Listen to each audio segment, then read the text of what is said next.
Live from Fargo and serving you on TV, online, and on the go. This is Valley News Live at 6. The Fargo Public School District is taking another 2 weeks to weigh its options on bringing students back full-time. This morning, the district's COVID-19 task force voted for high school students to stay in the hybrid model until January 19th and voted to start phasing middle school students back in as early as November 30th. All that could change if Cass County's infection numbers continue to rise, a concern many in the valley have as videos continue to surface of large Halloween parties over the weekend in Fargo. Valley News Team's crime and safety reporter Bailey Hurley talked with the district and the city, and she has our story.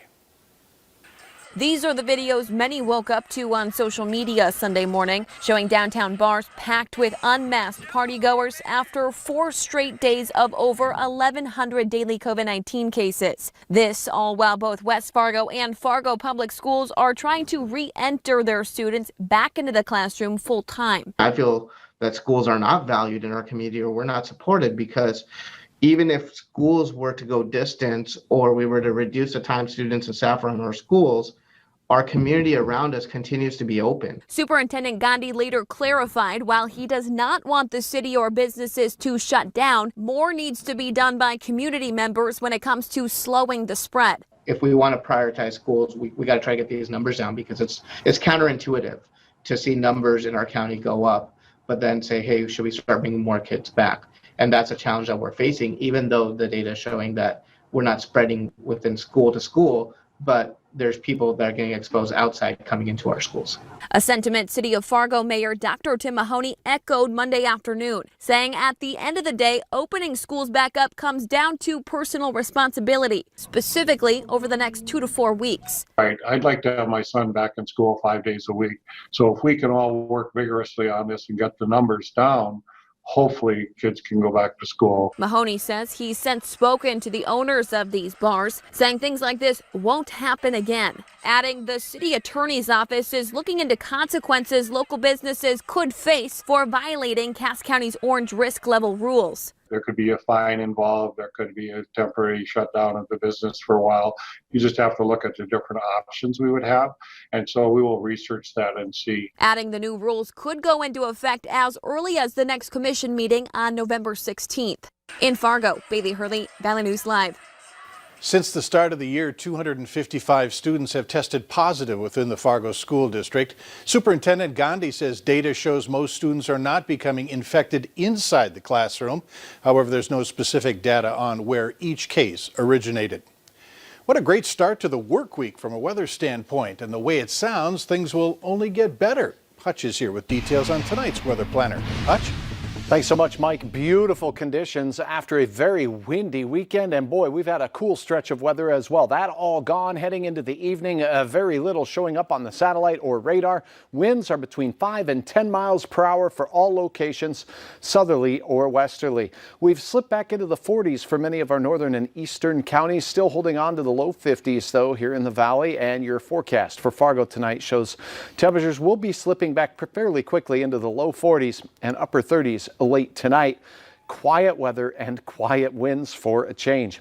Beautiful shot there of the bridge in Grand Forks with temperatures that will be steady near 40 degrees this evening as well.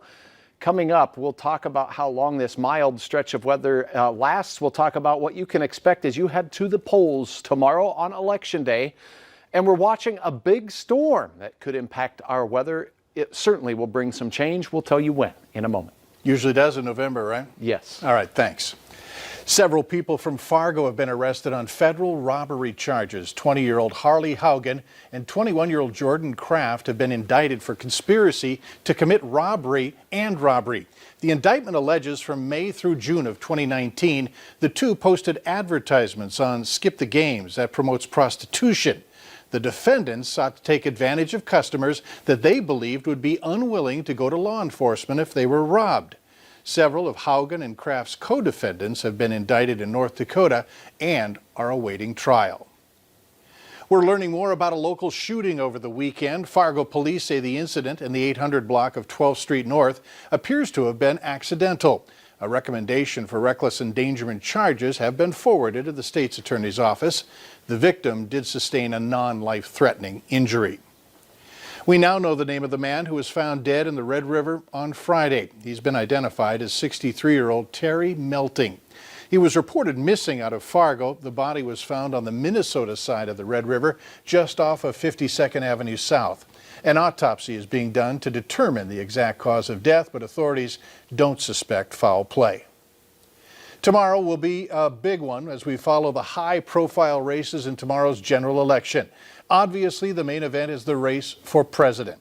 Here in the Valley, we'll be keeping a close eye on the race for North Dakota governor between incumbent Doug Burgum and challenger Dr. Shelley Lenz. Minnesota U.S. Representative Colin Peterson is trying to keep his seat representing the 7th District. Michelle Fischbach is the challenger there.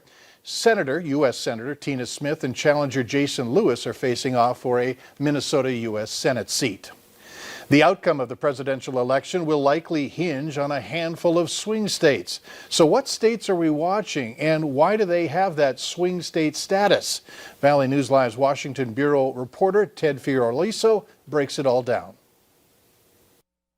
Before we talk about the states at play this election day, we need to know why states become swing states. I spoke with Professor David Schultz from Hamline University in Minnesota. The percentage of the population that identified as Republican and Democrat was pretty evenly balanced.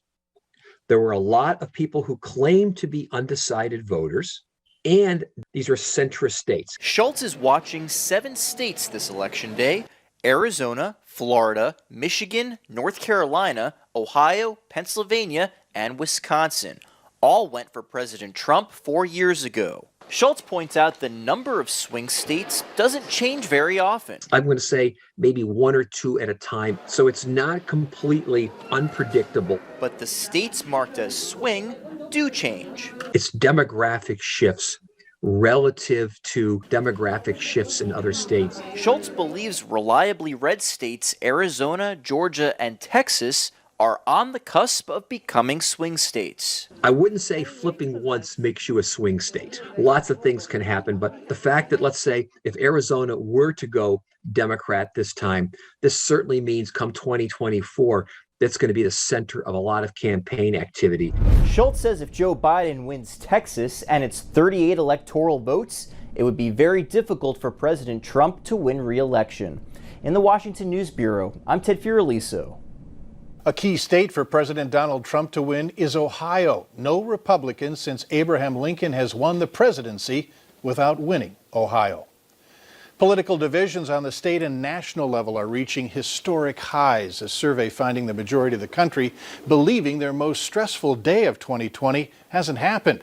According to one poll, 55% of Americans think Election Day 2020 will be the most stress-filled day of their lives. They are those in the FM area who say it's going to be chaos, making mention to Minnesota. I don't know. The uncertainty definitely isn't comfortable. I'd rather know one way or the other. I'm ready for it to be over. Tired of all the politics. The countdown is on to get your ballots in. To find your nearest polling location, download our VNL News app and search for this story. Later on Valley News Live at 6, there are many nursing homes in the Valley. Which one was named among the best and why? A welcome return to the 60s up and down the Red River Valley and points west today. Nice weather to start the week. Your Election Day forecast is straight ahead, and we'll tell you about an impending storm system that will bring change. When and where? Details next.